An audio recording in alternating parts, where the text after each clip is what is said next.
Equations with rational exponents. Our first example is x to the 3/4 power equals 8. Our first step is to isolate the expression with the rational exponent. And here, that's already done. X to the 3/4 is already by itself. So x to the 3/4 equals 8. And now we will raise both sides of the equation to the reciprocal power. The reciprocal of 3/4 is 4/3, so I'll raise the left side to the 4/3 power and I'll raise the right side to the 4/3 power. And now I will solve. And since the reciprocal power, which is 4/3, has an even numerator, we may end up having an extraneous solution. So it's very important that we check our solution in this case. So solving power to a power, we're going to multiply our exponents, and we'll get x to the first power, or just plain old x, equals 8 to the 4/3 power. And we'll simplify this. X equals the third root of 8, or the cube root of 8, raised to the 4th power. The cube root of 8 is 2, so we've got x is equal to 2 to the 4th power. 2 to the 4th power is 16. So 16 is potentially our solution, but step 4, we need to check the solution in the original equation. So we're going to check x equals 16 in the original equation, which is x to the 3/4 power equals 8. So does 16 to the 3/4 power equal 8? Or does the 4th root of 16 cubed equal 8? The 4th root of 16 is 2, so does 2 cubed equal 8? Yes, 8 equals 8. This checks out, and x equals 16 is our solution to the first example. Example 2. X plus 5 to the 2/3 power equals 64. So again, we'll start by isolating the expression with the rational exponent. And again, that's already done in this case. So I've got x plus 5 to the 2/3 power equals 64. And then step 2, raise each side to the reciprocal power. The reciprocal of 2/3 is 3/2. So I'll raise the left side to the 3/2 power. I'll raise the right side to the 3/2 power. Then I'll solve. And here, since the reciprocal power, which is 3/2, has a denominator which is even, then we need to include plus or minus when we're solving, because it essentially means that we are taking a square root of both sides in order to solve the equation. And just like we did when we were solving quadratic equations, you need to introduce plus or minus because we have two possible solutions.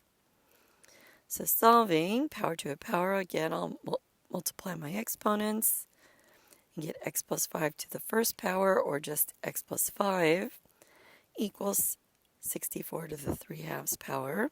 Simplifying, x plus 5 equals plus or minus the square root of 64 cubed, or x plus 5 equals plus or minus 8 cubed, or x plus 5 equals 8 cubed, or x plus 5 equals negative 8 cubed. So x plus 5 equals 512, or x plus 5 equals negative 512.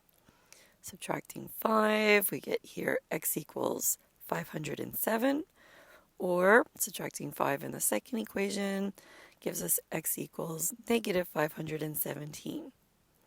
So these are potentially our two solutions, but we should check both of these solutions in our original equation. So let's check 507 first. So does 507 plus 5 raised to the 2/3 power equal 64? 507 plus 5 is 512. So 512 to the 2/3 power, does that equal 64? Or does the cube root of 512 squared equal 64? The cube root of 512 is 8. So does 8 squared equal 64? Yes, it does. So the first solution checks out. Now let's check the second solution. So negative 517 plus 5 to the 2/3 power, does that equal 64? Or does negative 512 to the 2/3 power equal 64? Does the cube root of negative 512 squared equal 64? The cube root of negative 512 is negative 8. So does negative 8 squared equal 64? Yes, it does. 64 equals 64. And our second solution checks out as well. So we have two solutions, 507 or negative 517. Example 3. 2x minus 3 to the 9/7 power equals negative 1. So again, first step, isolate the expression with the rational exponent. Again, we've already have it isolated, so I don't need to do anything different in this first step. Step 2, raise each side to the reciprocal power. The reciprocal of 9/7 is 7/9, so I'll raise the left side to the 7/9 power, and I'll raise the right side to the 7/9 power. And then I'll solve. And because both the numerator and denominator of the reciprocal power are odd, we will have one solution.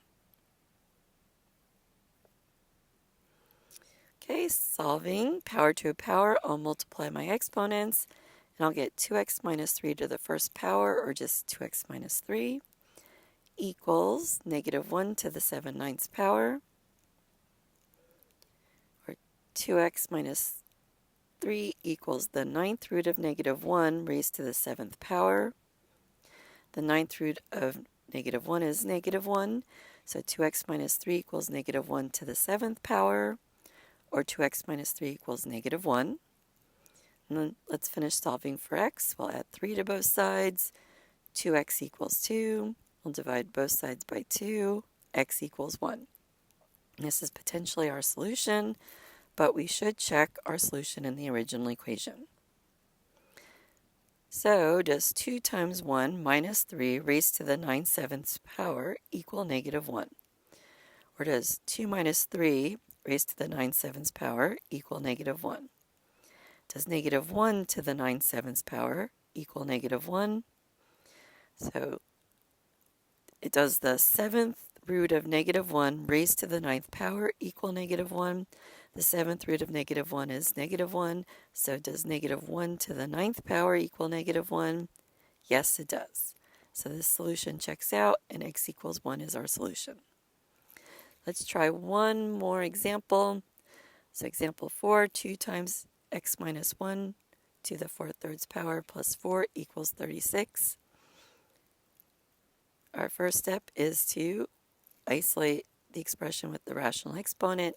This time we actually do need to complete some steps. I'll start by subtracting 4 from both sides. So 2 times x minus 1 to the 4/3 power equals 32. Now I'll divide both sides by 2. We've got x minus 1 to the 4/3 power equals 16. So now our expression with the rational exponent is isolated. Step 2, raise each side to the reciprocal power. The reciprocal of 4/3 is 3/4, so I'll raise the left side to the 3/4 power.